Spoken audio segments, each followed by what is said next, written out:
نبی آتے تھے اپنے ساتھ دین اور دین کی محنت لاتے تھے.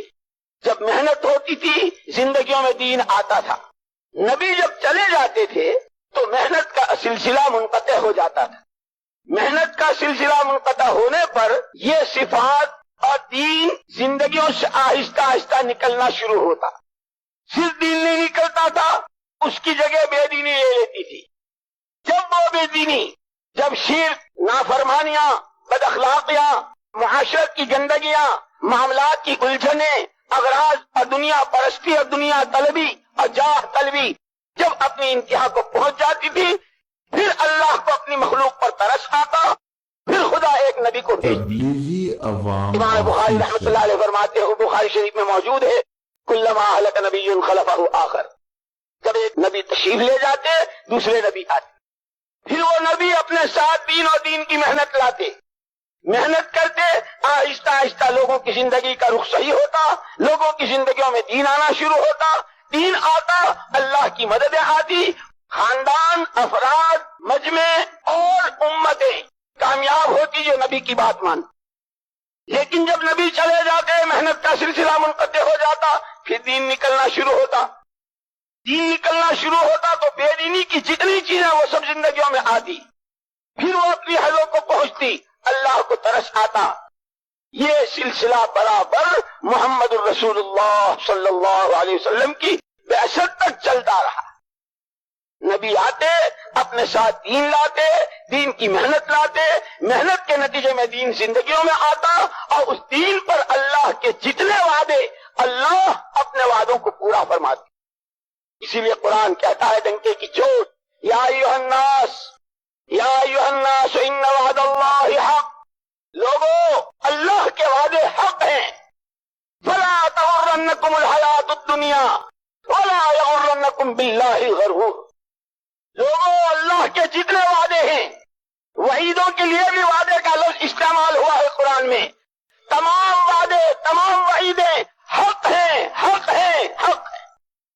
تمہاری زندگی کے مختلف حالات، اسی لیے اللہ نے کہا والسماء بنيناها بأيد وإنا لموسعون والأرض فرشناها فنعم الماهدون ومن كل شيء خلقنا زوجين لعلكم تذكرون.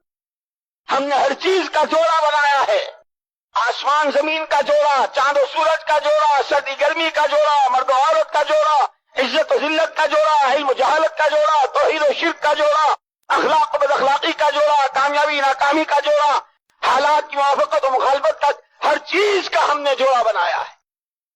اور آپ پوری دنیا پر نظر ڈال لیں، پوری دنیا میں جتنے انسان آباد ہیں، ہر ایک ان میں سے کسی ایک حال سے وابستہ ہوگا. یا تندرست ہوگا یا بیمار ہوگا، جوان ہوگا یا بوڑھا ہوگا، عزت میں ہوگا یا ذلیل ہوگا، کاروبار خوب اچھے چل رہے ہوں گے یا ٹھپ ہو رہے ہوں گے.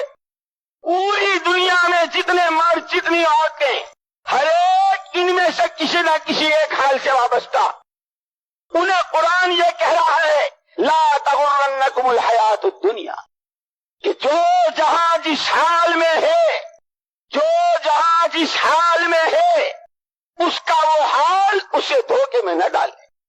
مال والے کو مال، حکومت والے کو حکومت، عہدے والے کو عہدہ، تندرستی والے کو تندرستی، جوانوں کو جوانی، جس پہ جو حالات اچھے ہیں ان کے وہ حالات انہیں دھوکے میں نہ ڈالے.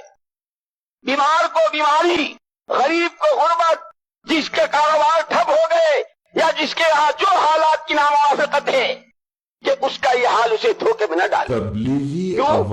کہ جس پر جس وقت جو حال ہے، جس پر جس وقت جو حال ہے، ایک فرد کی سطح سے، ایک خاندان پر، شہر پر، محلے والوں پر، صوبے والوں پر، ملک والوں پر، بر اعظم والوں پر، اور عالم کے 5 بر اعظم کے ہر فرد بشر پر، جس پر جو حال جس سطح سے ہے، ہمارا ایمان ہے، ہمارا عقیدہ ہے، کوئی درخت کا پتا ہل نہیں سکتا، پانی کی بوند اپنی جگہ سے حرکت نہیں کر سکتی جب تک اللہ کا ارادہ نہ ہو. جتنے حالات ایک فرد کی سطح سے لے کر عالم کی 4 سمتوں میں بسنے والے انسانوں پر ہے، صرف اور صرف اللہ ہی کے ارادے اور مشیت سے.